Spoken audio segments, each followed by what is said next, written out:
ಕನ್ನಡ ನಾಡು ಇದು ಕನ್ನಡಿಗರ ನಾಡಿಮಿಡಿತ. ಈ ದಿನ ನಮ್ಮ ಭಾರತ ದೇಶದ ಆರ್ಥಿಕ ಸಚಿವರಾಗಿರ್ತಕ್ಕಂಥ ಶ್ರೀಮತಿ ನಿರ್ಮಲಾ ಸೀತಾರಾಮನ್ ಅವರು ಇವತ್ತು ಬಜೆಟ್ ಮಂಡನೆ ಮಾಡಿದ್ದಾರೆ. ಆ ಬಜೆಟ್ನಲ್ಲಿ ಹಿಂದಿನ ವರ್ಷಕ್ಕಿಂತಲೂ ಈ ವರ್ಷ ಕೃಷಿಗೆ 7% ಹೆಚ್ಚಿನ ಆದ್ಯತೆ ನೀಡಿರ್ತಕ್ಕಂಥದ್ದು ಸಂತಸದ ವಿಷಯ. 1,62,671 ಕೋಟಿ ಇವತ್ತಿನೇನು ನಾವು ಕೃಷಿಗೆ ಮಂಡನೆ ಮಾಡಿರ್ತಕ್ಕಂಥದ್ದು ಉತ್ತಮವಾಗಿರ್ತಕ್ಕಂಥ ವಿಚಾರವಾಗಿದೆ.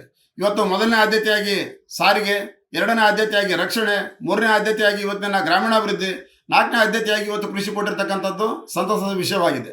ಅದೇ ರೀತಿಯಾಗಿ ಇವತ್ತು ನಮ್ಮ ಪಶುಸಂಗೋಪನೆ ಮತ್ತು ಕೋಳಿ ಸಾಕಾಣಿಕೆ ಇವುಗಳ ಒಂದರಿಗೆ ಇವತ್ತು ಕರಾವಳಿ ಭಾಗದಲ್ಲಿರ್ತಕ್ಕಂಥ ಮೀನುಗಾರರಿಗೆ ಇವತ್ತು ಮೀನಿನ ಸಾಕಾಣಿಕೆ ಮತ್ತು ರಫ್ತಿನ ವಿಚಾರಕ್ಕೂ ಕೂಡ ಹೆಚ್ಚಿನ ಆದ್ಯತೆ ನೀಡಲಾಗಿದೆ. ಅದೇ ರೀತಿಯಾಗಿ ನಮ್ಮ ಭಾಗದಲ್ಲಿ ಎಲ್ಲ ಬೆಳೀತಕ್ಕಂಥ ತೆಂಗು, ಇವತ್ತಿನ ಗೋಡಂಬಿ, ಆ ಎರಡು ಬೆಳೆಗಳಿಗೆ ಹೆಚ್ಚಿನ ಆದ್ಯತೆ ನೀಡಿ ಇತ್ತೀಚೆಗೆ ತಾನೇ ಯುರೋಪಿಯನ್ ದೇಶಗಳಲ್ಲಿ ಒಪ್ಪಂದ ಮಾಡಿಕೊಂಡ ಪ್ರಕಾರ ಅವ್ರಿಗೆ ರಫ್ತು ಮಾಡ್ತಕ್ಕಂಥ ವಿಷಯನ ಆದ್ಯತೆ ತಗೊಂಡಿರ್ತಕ್ಕಂಥದ್ದು ಉತ್ತಮವಾದ ವಿಚಾರವಾಗಿದೆ. ಅದೇ ರೀತಿಯಾಗಿ ನಮ್ಮೆಲ್ಲ ಗುಡ್ಡಗಾಡು ಪ್ರದೇಶಗಳಲ್ಲಿ ಇವತ್ತು ನಾವು ಅನೇಕ ಆಯುರ್ವೇದಿಕ ಗಿಡಮೂಲಿಕೆಗಳನ್ನು ಬೆಳಿತೀವಿ. ಅವುಗಳನ್ನೆಲ್ಲನೂ ಕೂಡ ಯುರೋಪಿಯನ್ ಕಂಟ್ರೀಸ್ಗೆ ಇವತ್ತಿನ ರಫ್ತು ಮಾಡ್ತಕ್ಕಂಥ ವಿಚಾರಕ್ಕೆ ಆದ್ಯತೆ ನೀಡಿರ್ತಕ್ಕಂಥದ್ದು ಕೂಡ ಒಂದೆಡೆ ಸಂತಸ ಅಂತಕ್ಕಂಥ ವಿಚಾರ ಹೇಳಲಾಗುತ್ತೆ. ಅದೇ ರೀತಿಯಾಗಿ ನೀರಾವರಿನ ಒಳಗೊಂಡಾಗ ನೀವೆಲ್ಲ ಭಾರತ ದೇಶಾದ್ಯಂತ 500 ಜಲಾಶಯಗಳನ್ನ ಸಂಸ್ಕರಣ ಮಾಡ್ತಕ್ಕಂಥ ವಿಚಾರಕ್ಕೆ ನೀವೇನು ಇವತ್ತು ಮನಸ್ಸೊಪ್ಪಿದ್ದೀರಿ, ಅದಕ್ಕೆ ನಾವು ಹೆಚ್ಚಿನ ಸಂತಸವನ್ನು ವ್ಯಕ್ತಪಡಿಸಬೇಕಾಗುತ್ತೆ.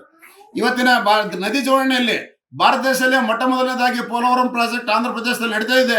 ಅದಕ್ಕೆ ನೀವೇನು ಆದ್ಯತೆ ಕೊಡ್ತೀರಿ, ಮುಂದಿನ ಸಾರಿ ನಮಗೂ ಇವತ್ತು ತುಂಗಭದ್ರಾ ಜಲಾಶಯಕ್ಕೆ ಆದ್ಯತೆ ನೀಡುತ್ತೀರಿ ಅಂತಕ್ಕಂಥ ಆತ್ಮವಿಶ್ವಾಸವನ್ನು ನಾವೆಲ್ಲರೂ ಹೊಂದಿದ್ದೀವಿ. ಇದೇ ರೀತಿಯಾಗಿ ಮುಂದಿನ ಜಲಾಶಯದ ಇವತ್ತು ಹಿಂದಿನ ವರ್ಷಕ್ಕಿಂತಲೂ ಈ ವರ್ಷ 7% ಜಾಸ್ತಿ ಮಾಡಿದರೆ ಮುಂದಿನ ವರ್ಷ ಕರ್ನಾಟಕ ಇನ್ನೂ ಹೆಚ್ಚಿನ ರೈತರಿಗೆ ನೀರಾವರಿ ಬಗ್ಗೆ ಆದ್ಯತೆ ಕೊಡಲೇ ಅವ್ರ ಮನಸ್ಸಿನಲ್ಲಿ ಬರಲಿ ಅಂತಕ್ಕಂಥ ಮಾತನ್ನ ತುಂಗಭದ್ರಾ ರೈತ ಸಂಘದಿಂದ ಜಿಲ್ಲಾಧ್ಯಕ್ಷನಾದ ಪುರುಷೋತ್ತಮ ಗೌಡ ನಾನು ವಿನಂತಿ ಮಾಡ್ತಾ ಇದ್ದೇನೆ. ಸಬ್ಸ್ಕ್ರೈಬ್ ಮಾಡಿಕೊಳ್ಳಲು ಕೂಡಲೇ ಪಕ್ಕದಲ್ಲಿ ಕಾಣುವ ಬೆಲ್ ಐಕಾನ್ ಕ್ಲಿಕ್ ಮಾಡಿ ನೋಟಿಫಿಕೇಶನ್ ಪಡೆಯಿರಿ.